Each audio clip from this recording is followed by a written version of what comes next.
उज्जैन की सड़कों पर एक 12 साल की मासूम खून से लथपथ, बदन पर ना के बराबर कपड़ों में लिपटी हुई दर दर भटकती रही। शरीर पर चोट के कई निशान, आंसुओं से भरी सूजी हुई आंखें, चेहरे पर डर और तनाव के भाव और हर किसी को देख हाथ जोड़कर कुछ टूटे फूटे शब्दों में लड़खड़ाती जुबान से मदद की करुण पुकार लगाती इस बच्ची को देखकर किसी का मन नहीं पसीजा। ये यूं ही लगभग बेसुध सी अवस्था में कई किलोमीटर तक चलती चली गई। लोग इसे देखते और नजरें फेर लेते, जैसे इस समाज में इस मासूम से किसी को कोई वास्ता ही नहीं था। इसी तरह की एक सीसीटीवी वीडियो सामने आई है, जिसमें वो बच्ची एक मकान के सामने पहुंचती है। वहां उसे एक अंकल दिखाई देते हैं। उसे शायद ये लगता है कि अंकल उसकी सहायता जरूर करेंगे। वीडियो में वो बच्ची उन अंकल के पास जाती है, जो सुबह सवेरे अपनी चौखट पर रेड टी शर्ट और शॉर्ट्स पहनकर खड़े दिखते हैं। वीडियो में दिख रहा है कि बच्ची इस शख्स के सामने हाथ जोड़कर कुछ कह रही है।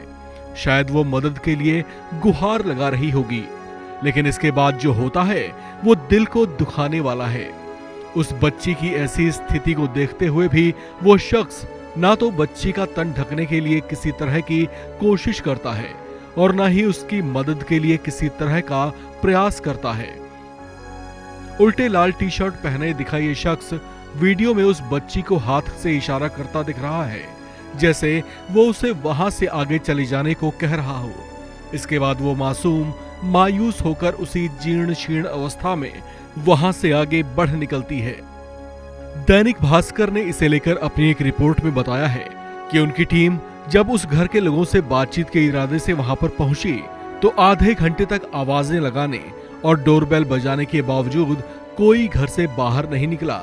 लेकिन करीब आधे घंटे बाद एक लड़के की आवाज आती है, जो तेज आवाज में इन्हें वहां से निकल जाने को कहता है। बाहर से ही बच्ची के बारे में पूछने पर वो चिल्लाकर कहता है, सबने 2 दिन से परेशान कर रखा है, इसी वजह से सब इंदौर चले गए हैं। वो कहता है कि हमने कुछ नहीं किया और ना ही हमें कोई बात करनी है। खैर, वो बच्ची आगे चली जाती है तो उस पर दंडी सेवा आश्रम के आचार्य राहुल शर्मा की नजर पड़ती है। वो जब बच्ची को ऐसी मरणासन्न और दिलो दिमाग को झकझोर देने वाली अवस्था में देखते हैं तो उसे पुलिस की मदद से तत्काल अस्पताल में पहुंचाते हैं, जहां बच्ची का इलाज अभी भी जारी है। बताया जा रहा है कि ऑपरेशन के बाद भी उसकी हालत गंभीर है। उसे पूरी तरह से ठीक हो पाने में शायद कई हफ्ते का वक्त लग सकता है। इस मामले के सामने आने के बाद से ही देश भर में इसकी चर्चा हो रही है। इस बच्ची के साथ दरिंदगी करने वाला भरत सोनी एक ऑटो रिक्शा चालक है, जिसे पुलिस ने सैकड़ों सीसीटीवी फुटेज खंगालने के बाद अपनी गिरफ्त में ले लिया है। उसने गहन पूछताछ में अपना गुनाह कबूल कर लिया है। इस खबर में फिलहाल इतना ही। बाकी अपडेट्स के लिए आप बने रहिए वन इंडिया हिंदी के साथ।